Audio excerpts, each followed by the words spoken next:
Hello అందరికీ, welcome to my morning routine. Very very good morning అందరికీ. పొద్దున్నే మాన్షి అయితే మంచిగా పాలు బ్రెడ్ అయితే తినేస్తుంది. ఇంకా తర్వాత అయితే తనకి టిఫిన్లోకి బీట్రూట్ పూరీలు అయితే చేశానండి. ఇంతకుముందు బీట్రూట్తో చపాతీలు చేశాను కదా, సేమ్ ప్రాసెసే పూరీలు చేయడం అనమాట.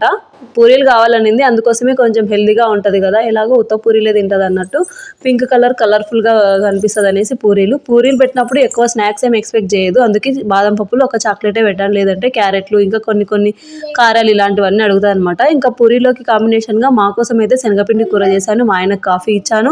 ఇంకా మా ఆయన్ను కూడా పింక్ పూరీలు చేశానని చెప్తే అంత కలర్ఫుల్గా అంత హెల్తీ ఫుడ్ నాకు వద్దులే, నాకు నార్మల్ పూరీలు అయితే తింటా, లేకుంటే అసలే వద్దన్నాడు. తినేదే పూరీలు చేసినప్పుడే టిఫిన్, అందుకోసం ఆ రోజు కూడా ఎందుకు వెనక్కి పంపడం అని ఆయన కోసం నార్మలే చేశాను. ఇంకా అందరూ ఎవరి పనుల్లో వాళ్ళు వెళ్ళిపోయిన తర్వాత మా చిన్నోడు ఇంకా లేవలేదనేసి రెడీ అయిపోయి కింద పార్క్లో నుంచి కొన్ని పూలు అయితే కోసుకొని వచ్చేసి దేవుడికి అయితే దీపారాయణ చేశాను. నేను గురువారం అయితే ఇలా పూర్తి చేసుకున్నాను. పూజ అంతా అయిపోయిన తర్వాత నేను తినేశాను.